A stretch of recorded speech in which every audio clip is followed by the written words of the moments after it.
নমস্কাৰ সকলোকে স্বাগতম জনাইছোঁ মোৰ ইউটিউব চেনেলৰ অন্য এটা ভিডিঅ'লৈ আৰু আশা কৰোঁ সকলো ভালে আছে কুশলে আছে। তো দাদা আকৌ নতুনকৈ মানে এপ্লাই কেতিয়া হ'ব অসম আৰক্ষী হওক বা কামাণ্ডোৰ SI ৰিটেন কেতিয়াকৈ হ'ব এইটো কিবা আপডেট আছে নেকি? স্পেচিয়েলি মানে বেছি কমেণ্ট আছে যিহেতু অলৰেডি কিছুমান ল'ৰা ছোৱালী 18 বছৰ কমপ্লিট হৈ গ'ল। 18 বছৰ কমপ্লিট হৈ যোৱাৰ লগে লগে তেওঁলোকৰো এটা হেঁপাহ আছে যে অসম আৰক্ষীত সোমোৱা বা অসম কামাণ্ডোত সোমোৱা আৰু যাৰ মানে গ্ৰেজুৱেশ্যন এবাৰ বহুতৰে কমপ্লিট হ'ব। তো তেওঁলোকে ৱেইট কৰি আছে এবাৰ যে তেওঁলোকে SI প্ৰিপেৰেশ্যন কৰিব, SI ৰিটেন দিব, কি কৰিব লাগিব, নতুন এপ্লাই কেতিয়া হ'ব, মানে যথেষ্ট কিছুমান কমেণ্ট আছে। চ' সেই বিষয়ে আজি আপোনালোকৰ আলোচনা কৰিম। আৰু ফাৰ্ষ্ট টাইম আপোনালোকৰ কাৰণে এটা সৰু অনুৰোধ, যিসকলে মোৰ চেনেলটো ফাৰ্ষ্ট টাইম চাইছে তেওঁলোকে ছাবস্ক্ৰাইব কৰি ৰাখিব আৰু ভিডিঅ'টো ভাল লাগিলে লাইক এটা কৰি দিব, সকলোৱে সুবিধাকৈ শ্বেয়াৰ কৰি দিব। তো ডাঙৰ প্ৰশ্ন আছিলে নতুনকৈ এপ্লাই কেতিয়া হ'ব, নতুন এপ্লাই কেতিয়া হ'ব। বহুতে এপ্লাই কৰিব নোৱাৰিলে, থাকি গ'ল। তেওঁলোকে কৈছে যে দাদা কেতিয়াকৈ এপ্লাই হ'ব আপুনি গম পায় নেকি? তো মই আগত ভিডিঅ' দি ৰাখিছোঁ কেতিয়াকৈ এপ্লাই হ'ব নতুন এপ্লাই। এইটোৰ বিষয়ে এতিয়া একো আপডেট নাই, কিন্তু যিমান দূৰ সম্ভৱ নতুন এপ্লাই হয়তো চাগে এতিয়া নহ'ব, সময় লাগিব, কিন্তু পোষ্ট ইনকেছ হ'ব। আগতেও কৈছোঁ, মই আজিও কৈছোঁ। আৰু এই বিষয়ে মাননীয় মুখ্যমন্ত্ৰী মহোদয়ে যিমানবিলাক নিৰ্বাচনী মিটিং আছিলে গোটেই মিটিংবিলাকতে তেখেতে কৈছে যে পোষ্ট বঢ়াই দিয়া হ'ব। ABUBয়ে হওক বা কামাণ্ডোৱে হওক বা SI হওক, যিমানে যি নহওক, আৰু এইটো ফাইনেল পোষ্ট বাঢ়িবই, আপোনালোকে চিন্তা কৰিব নালাগে। কিন্তু আপোনালোকৰ প্ৰধান কাম হ'ল আপোনালোকে প্ৰিপেৰেশ্যনটো খুব ভালকৈ কৰক। জুলাই মাহ জাষ্ট হাতত 2 মাহ আছে, এই 2 মাহ আপোনালোকে কমপ্লিট কৰিব লাগিব। আপোনালোকৰ যিমানখিনি আছে ৰিটেন, ৰানিং, জাম্পিং যিমানখিনি আছে এইখিনি কমপ্লিট কৰক। লগতে আপোনালোকে নিজৰ শৰীৰটো যতন ল'ব। এটা মানে ল'ৰাবিলাক প্ৰায় ল'ৰাক দেখিছোঁ, বহুত ল'ৰা ছোৱালীয়ে কষ্ট কৰিছে আৰু কিছুমান ল'ৰা ছোৱালীয়ে দৌৰ মাৰি একদম মানে হাত ভৰি শুকুৱাই দিছে, দেহা ভাঙি দিছে আৰু। তো সেইসকল ভাইটি ভণ্টিক কৈছোঁ আপোনালোকে নিজৰ শৰীৰটো যতন লওক। অকল দৌৰ মাৰিলেই নহ'ব, আপোনালোকৰ শৰীৰটোৰ শক্তি পাব লাগিব, তেতিয়াহে হ'ব।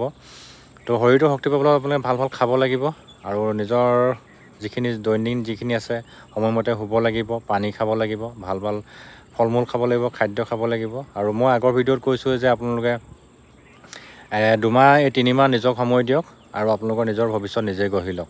এইকাৰণে আপোনালোকে মা দেউতাক আপোনালোকে অনুৰোধ কৰক, মোক সুবিধা দিয়ক, পঢ়িবলৈ কিতাপ দিয়ক আৰু খাবলৈ আপোনালোকে মোক বস্তু যোগাৰ দিয়ক।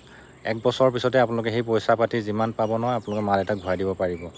আজিকালি মানে যথেষ্ট দৰমহা হ'ল। মই ইয়াৰ আগত ভিডিঅ'ত কওঁৱেই যে পে' ৰিভাইজ হ'ব, 2026 চনত 8 পে' কমিশ্যন হ'ব, তাত দৰমহা আৰু বাঢ়িব। আজি যদি 30,000 টকা ABUBয়ে পাইছে নহয়, তেওঁলোকে নেক্সট 2026 চনত তেওঁলোকে 45,000 টকা পাব। অনুমানিক কৈছোঁ, মই একদম ডাইৰেক্ট কৈ দিয়া নাই, এটা অনুমানিক কৈছোঁ, 45,000 টকা চেলাৰী পাব। তো ইয়াতকৈ আৰু কি লাগিছে? তো সেইকাৰণে আপোনালোকে এতিয়া সেই 3 মাহ আপোনালোকে নিজক সময় দিয়ক আৰু আপোনালোকে বিচৰা ধৰণে আপোনালোকে পাব। কি পাব? এটা আইডেণ্টিটি পাব, এটা পৰিচয় পাব। আই অসমীক বা ভাৰত মাতাক দেশ সেৱা কৰিবলৈ পাব। লগতে মা দেউতাৰ যিমানবিলাক সপোন আছে সপোনবোৰ পূৰণ কৰিব পাব। তাতোতকৈ যদি মই আৰু কওঁ, আপোনালোকে যদি বিয়া পাতে ভৱিষ্যতে, সেই বিয়া পাতালে তোমালোকৰ দেউতাই কি কৰে, মোৰ দেউতাই পুলিচত কৰে, মোৰ দেউতাই কামাণ্ডো কৰে, মোৰ দেউতাই আৰ্মি কৰে, ক'বলৈ সুবিধা হয় ল'ৰা ছোৱালীখিনিৰ কাৰণে। পিছৰ কথাটো কৈছোঁ দেই, এইটো কথা কৈছোঁ। মা দেউতাৰ কথা কোৱাৰ পিছতহে মই এষাৰ কথা কৈছোঁ যে আপোনালোকৰ যদি চাকৰিটো পায় নহয়, সেই ল'ৰা ছোৱালীয়ে ক'ব যে আমাৰ দেউতাই পুলিচত কৰে, আমাৰ দেউতাই কামাণ্ডো কৰে, আমাৰ দেউতাই আৰ্মি কৰে বা আমাৰ দেউতাই CRP ইত্যাদি কিবাকিবি কৰে। তো এই বৰ ধুনীয়া এটা শব্দ, এইটো শুনিবলৈ খুব ভাল লাগে। এতিয়া আমি যাওঁ, কেতিয়াবা দেখোঁ আৰু আমাৰ যিহেতু চুলি কাটটো অলপ চুটি হৈ থাকে, বহুতে কয় আপুনি পুলিচত কৰে নি বুলি কওঁ, সোধে, তেতিয়া আমি কওঁ হয় পুলিচতে কৰোঁ।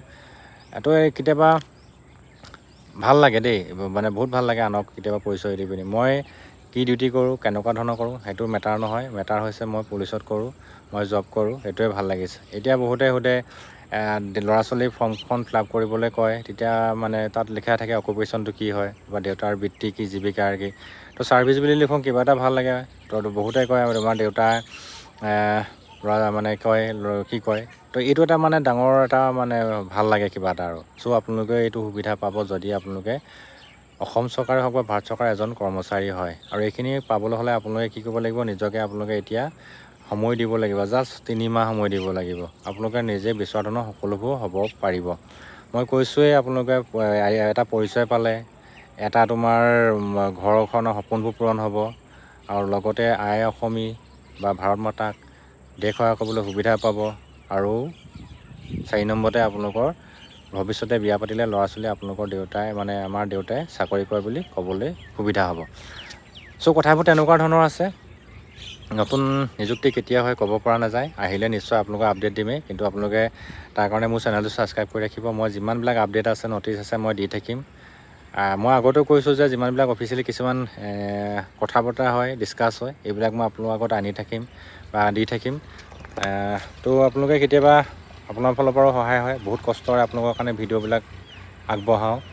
আমাৰো কেতিয়াবা সময় নাটনি হয়, যেনে আমি ছাৰ্ভিচ মানুহ। কিন্তু মই আপোনালোকক আজিও কৈছোঁ, মই ইউটিউবৰ পৰা পইচা পাম বুলি মই ইউটিউব কৰা নাই, কিন্তু ইউটিউবৰ পৰা যে আপোনালোকৰ কিবা এটা লাভ হওক, মোৰ ফালৰ পৰা যে আপোনালোকে কিবা এটা পাওক, মই সেইটোহে কামনা কৰোঁ। সেইকাৰণে কথাখিনি আপোনালোকৰ আগত ডিছকাছ কৰোঁ, সেইকাৰণে মই আপোনালোকক খবৰ খাতি কওঁ।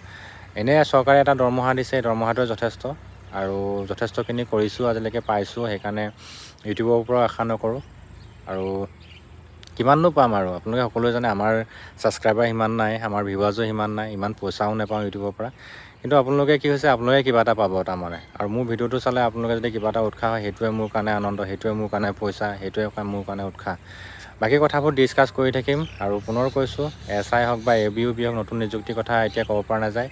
মে' মাহৰ লাষ্টৰ ফালে আপোনালোকৰ নটিচ আহিব বা জুনৰ 4 জুনৰ পিছতে আপোনালোকৰ নিযুক্তি প্ৰক্ৰিয়া আৰম্ভ হ'ব। তো তেতিয়াই গম পোৱা যাব। তো গোটেইবিলাক আপডেট আনি থাকিম। ভিডিঅ'টো ছাবস্ক্ৰাইব কৰি চেনেলটো ছাবস্ক্ৰাইব কৰি ৰাখিব। ভিডিঅ'টো ভাল লাগিলে লাইক কৰিব, শ্বেয়াৰ কৰিব। ধন্যবাদ।